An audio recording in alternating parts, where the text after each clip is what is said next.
Hello guys, my name is Nurul Kurnia, NPM 2141-2028, Accounting Study Program.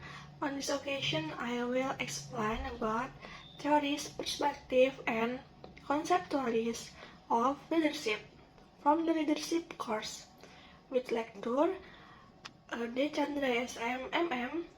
Okay guys, let's continue and look at it together. Oke, jadi di sini saya akan menjelaskan apa itu teori kepemimpinan. Teori kepemimpinan adalah kerangka konseptual yang digunakan untuk memahami, menjelaskan, dan memprediksi bagaimana dan mengapa orang tertentu menjadi pemimpin, bagaimana mereka mempengaruhi orang lain, dan bagaimana mereka mengelola kelompok atau organisasi.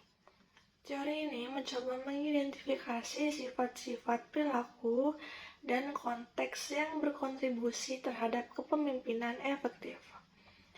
Berbagai teori telah dikembangkan sepanjang waktu untuk menjelaskan fenomena kepemimpinan dari berbagai sudut pandang dan dalam berbagai situasi. Yang pertama, teori sifat, trait theories, mengidentifikasi karakteristik pribadi yang dimiliki oleh pemimpin efektif,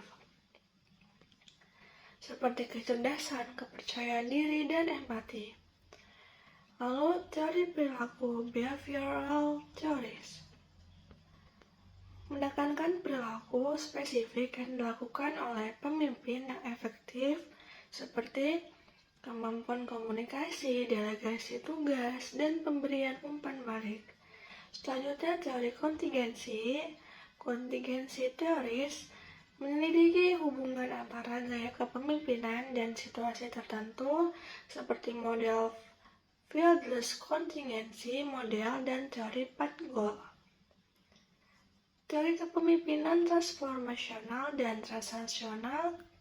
Kepemimpinan ini berfokus pada menginspirasi dan memotivasi orang untuk mencapai tujuan yang lebih tinggi.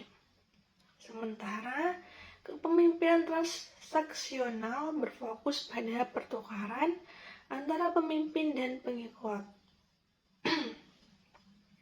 Perspektif kepemimpinan mengacu pada berbagai cara pandang atau pendekatan untuk memahami dan menjelaskan fenomena kepemimpinan dalam konteks yang berbeda. Setiap perspektif menyajikan sudut pandang unik terkait apa yang membuat seseorang menjadi pemimpin efektif, bagaimana kepemimpinan dapat dikembangkan, dan bagaimana kepemimpinan mempengaruhi kelompok atau organisasi.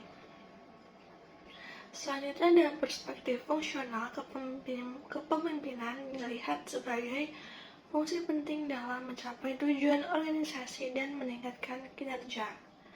Lalu, perspektif relasional memperhatikan hubungan interpersonal antara pemimpin dan pengikut serta bagaimana hubungan ini mempengaruhi kinerja dan efektivitas organisasi. Selanjutnya, perspektif prosesual menyoroti proses interaksi antara pemimpin dan pengikut serta bagaimana proses ini mempengaruhi dinamika kelompok dan hasil kerja. Selanjutnya, perspektif ekologis mengakui pengaruh lingkungan eksternal terhadap kepemimpinan dan bagaimana pemimpin menyesuaikan diri dengan kondisi lingkungan yang berubah. Konseptualisasi kepemimpinan adalah proses mendefinisikan, menyusun, dan memahami konsep-konsep yang berhubungan dengan kepemimpinan. Ini melibatkan penjelasan tentang apa itu kepemimpinan, bagaimana ia bisa diukur, apa faktor-faktor yang mempengaruhi kepemimpinan, dan bagaimana kepemimpinan mempengaruhi individu, serta organisasi secara keseluruhan. Konseptualisasi ini mencoba untuk memberi struktur dan kerangka pada praktik dan teori kepemimpinan, sehingga memudahkan penelitian, pembelajaran, dan pengaplikasian konsep-konsep kepemimpinan dalam praktik. Yang pertama ada gaya kepemimpinan autokratis, demokratis, dan laissez-faire. Adalah beberapa gaya kepemimpinan yang umum dengan masing-masing memiliki karakteristik dan pengaruh yang berbeda terhadap anggota tim. Selanjutnya ada keterampilan kepemimpinan komunikasi efektif, pengambilan keputusan, manajemen konflik, dan delegasi. Adalah beberapa keterampilan kepemimpinan yang krusial untuk keberhasilan kepemimpinan. Selanjutnya, peran kepemimpinan.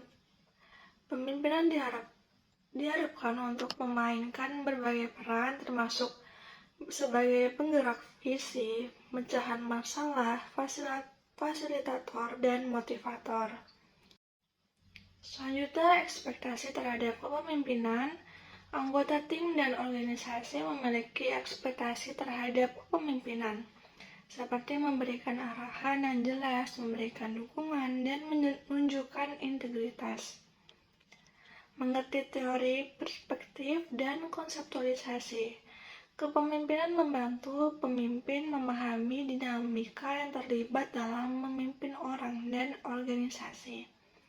Ini juga membantu mereka mengembangkan keterampilan yang diperlukan untuk menjadi pemimpin yang efektif dan mempengaruhi perubahan positif dalam konteks organisasi mereka.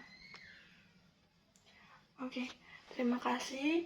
Itu saja yang dapat saya sampaikan. Selebihnya saya mohon maaf. Saya akhiri. Wabillahi taufiq wal hidayah. Wassalamualaikum warahmatullahi wabarakatuh.